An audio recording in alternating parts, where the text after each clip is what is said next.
Good morning, কেমন আছেন সবাই? সকলকে স্বাগত জানিয়ে আমি সুরভি আবার একবার হাজির হয়ে গেলাম আপনাদের মাঝে। 4 জানুয়ারি, এই রবিবার সকালবেলা, এখন ঘড়ির কাঁটা 8:30টার মতো বাজে। আজকে আমাদের মানুষের সেকেন্ড দিন। এই যে এখন কোর্টে আছি, ঘুম থেকে এই উঠলাম একটুখানি আগেই, মানে ওই মিনিট 5-7 আগে উঠলাম, উঠে কোনো রকমের ফ্রেশ ট্রেশ হলাম। আর এখন ঘন কুয়াশা, জানেন, মানে আমরা যে আজকে জঙ্গল সাফার করতে যাব, সেটাই এখন জিপ সাফারি, এখন জিপ এসে আমাদের হাজির। আমাদের হোটেল থেকে ব্রেকফাস্টও রেডি, এসে ডেকে গেছে, কিন্তু ঠান্ডায় মনে হচ্ছে না যে উঠে যায়, জানেন। আর সবচেয়ে এখানে অ্যাডভেঞ্চার কি জানেন, যে মানে রাত্রেবেলায় ঘুমাতে ঘুমাতে হাতির ডাক, ময়ূরের ডাক শুনতে পারলেই হলো। আমরা যেখানে কালকে এসে পৌঁছেছি, এখানে শুনলাম পরশু নাকি আমাদের বাউন্ডারির মধ্যে এখানে হাতি এসেছিল, এমনি বাউন্ডারির বাইরে আর কি। এখানে জঙ্গলে যারা আছে গার্ড, তারাই নাকি সব ওদের সব সমস্ত কিছু দিয়ে তাড়িয়েছে। বাঘও আসে। পরে ডিটেলস আপনাদের সাথে বড় ভিডিও সমস্তটাই আমি শেয়ার করছি। চলুন, এখন ব্রেকফাস্টের জন্য ডাকতে এসছি, আগে যাই যে ব্রেকফাস্টটা করি। এখন চলে এসেছি ব্রেকফাস্ট করতে। এই যে ব্রেকফাস্টের মেনুতে আমরা বলেছিলাম রুটি সবজি, তাই আমাদের দিয়েছে রুটি, ঘুগনি আর স্যালাড। এই মাত্র ময়ূরের ডাক হচ্ছিল, সেই দেখে আমি ভিডিওটা অন করলাম। দেখুন, অন করার সাথে সাথে কিন্তু ডাকটা বন্ধ হয়ে গেল। এই যে মানে এই যে প্যাসেজটা দেখছেন, এখানেই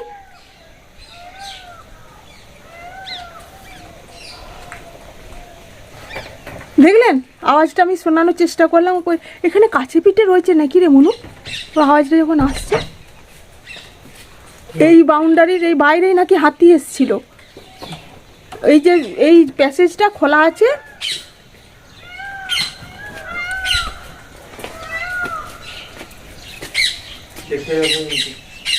ওই দেখ মনু, ময়ূর ওই যে মাঠের মধ্যে, ওই দেখ, জুম করে দেখানো যাবে কি?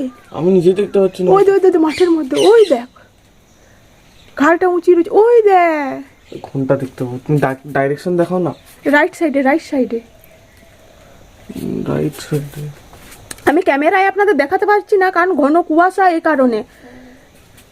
এই যে প্যাসেজটা রয়েছে জঙ্গল থেকে নাকি এইখানটা যাতে হাতি বাঘ না আসে, সেই কারণে এখানটা ওই চাষাবাদ করার জন্য কিছুটা এলাকা ছেড়ে দেওয়া হয়েছে। এখানে কটেজটা আছে সেই কারণে। কিন্তু শুনলাম পরশু দিন নাকি এখানে হাতি এসছিল। এখানে যারা ডিউটিতে থাকে তারাই নাকি ওদের সব যেভাবে হাতি তাড়ায় সেইভাবে নাকি বললো বোম ফোম ফাটিয়ে নাকি তাড়িয়েছে। সারা রাত কি ভয় পাচ্ছিলাম জানেন। তারপর আবার মাঝরাতে দেখি কুকুর চিৎকার করছে, নিয়ে সেই কারণে কুকুর চিৎকার করার জন্যে নিয়ে আমি ভাবলাম তাহলে রাত্রেবেলা হাতি এসছে নাকি। মানে একদম ভীষণ অ্যাডভেঞ্চার একটা ব্যাপার। চলুন এখন এবার জঙ্গল সাফারিতে যাব। আমাদের জিপ এসে মানে দাঁড়িয়ে আছে, ব্রেকফাস্ট করা হয়ে গেল, এখন গিয়ে তারপর দেখাচ্ছি। আমি চাপি না। আমাদের জিপ সাফারির জন্য আমরা জিপে উঠে গেছি। এই জিপটা আমাদের হোটেল থেকে ব্যবস্থা করে দিয়েছে। যদি আপনারা জিপ সাফারি করতে চান, আপনারা যে কটেজটাই থাকবেন, এই মানস কটেজে ওনাদিকে বললেই ওনারা সমস্ত কিছু ব্যবস্থা করে দেবে অনলাইনে। এই যে কটেজের মূল গেটটা, এখান থেকে আমরা যে রেঞ্জের মধ্যে আছি, মানে এই যে গেটটা, এই গেটটার মধ্যে 18 কিলোমিটার জঙ্গল পড়বে। আর একটা গেট আছে, সেই গেটটা দিয়ে গেলে আপনার 22 কিলোমিটার জঙ্গলটা পড়বে। আমাদের এই জিপ সাফারি করার জন্য জিপে দেখলেন তো উঠে গেলাম, জিপের ড্রাইভার আছে, আর আমাদের একটা গার্ড নিতে হয়েছে। আর তার এই যে গেটটা, সেইখানে আমাদের পারমিশন করিয়ে নিতে হলো সমস্ত কিছু ডিটেলস দিয়ে।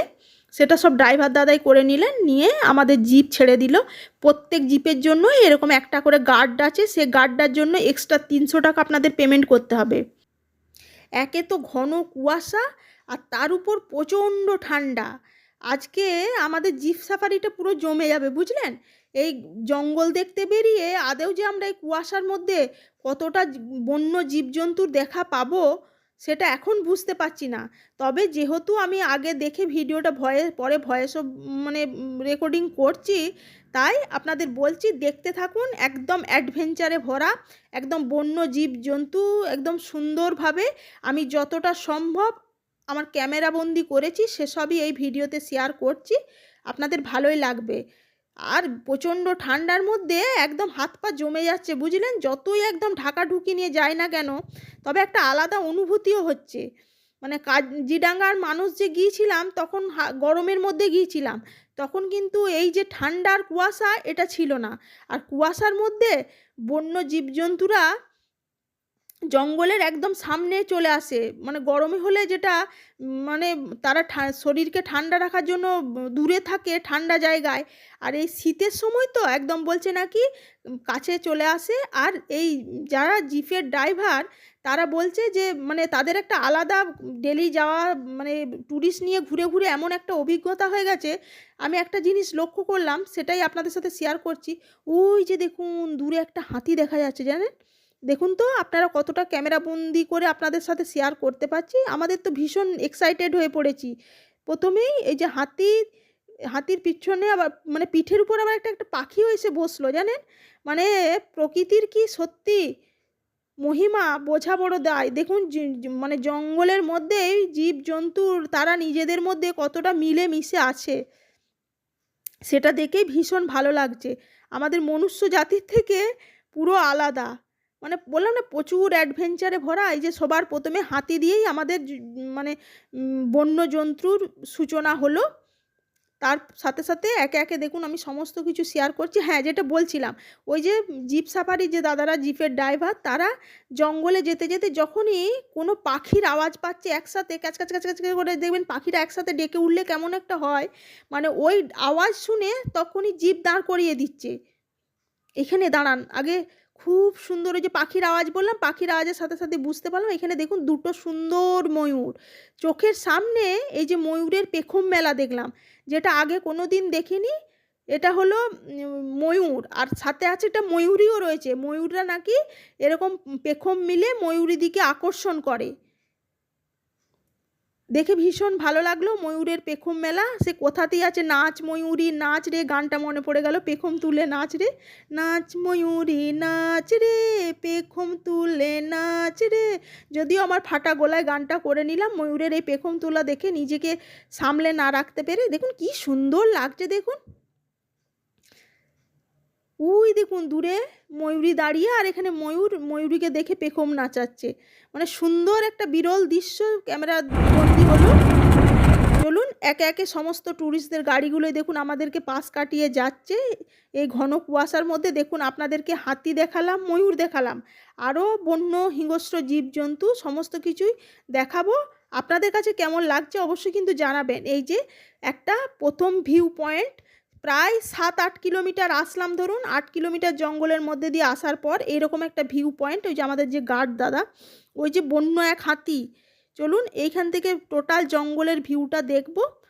আর মাঝে মাঝে জানেন তো এইরকম একটা করে মানে জঙ্গলের যারা কর্মী তাদের জন্য এরকম এক একটা করে ভিউ পয়েন্টে এরকম করে অফিস বানানো আছে। ওনারা এখানেই থাকেন জঙ্গলের মাঝে। ওনাদের জীবনটার কথা ভাবছি যেন, দেখুন এই মানে প্রচণ্ড ঠান্ডা আর বন্য জীবজন্তুর মাঝে ওনারা এখানে এইভাবে ডিউটি করছেন, মানে দেখেই আমার ভয় লেগে যাচ্ছে।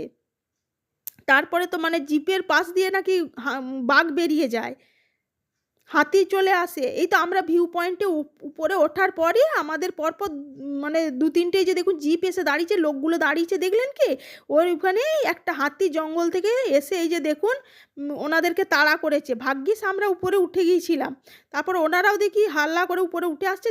হাতিটাও, আমি যে হাতিটা তাড়া করেছে, হাতিটা অবশ্য ছোট হাতি। এখন সেই হাতিটায় ওই যে দেখুন ওনাদেরকে তাড়া করার পর ওই যে হাতিটা দৌড়ে আরেকটা হাতি আছে সেখানে চলে যাচ্ছে জঙ্গলের মাঝে। সেই হাতিটা আবার কি সুন্দর মানে ঘাড় নাড়ি নাড়ি, মানে যেন মনে হচ্ছে দূর থেকে ডান্স করছে মিউজিকের তালে তালে। সেটা আমি আমার শর্ট ভিডিওতে শেয়ার করেছিলাম, সেটা আর এখানে ওই জন্য শেয়ার করলাম না, ভিডিওটা বেকার বড় করে লাভ নেই। এই যে দেখুন খুব সুন্দর একটা দৃশ্য, আপনাদের কাছে কেমন লাগছে অবশ্যই জানাবেন। 18 কিলোমিটার জঙ্গলে কত কিছু জন্তু জানোয়ার দেখলাম বলুন দেখি, সেগুলো তো সমস্ত কিছু একটা ভিডিও শেয়ার করা সম্ভব নয়। তাই এই যে একটা রেঞ্জের মধ্যে এই যে এই প্রথম ভিউ পয়েন্ট, এই যে এই হাতিটাই তাড়া করেছিল জানেন তো। এইখানেই শেষ করছি, চলে আসছি আবার নেক্সট ভিডিওতে। সবাই ভালো থাকবেন, সুস্থ থাকবেন, ধন্যবাদ।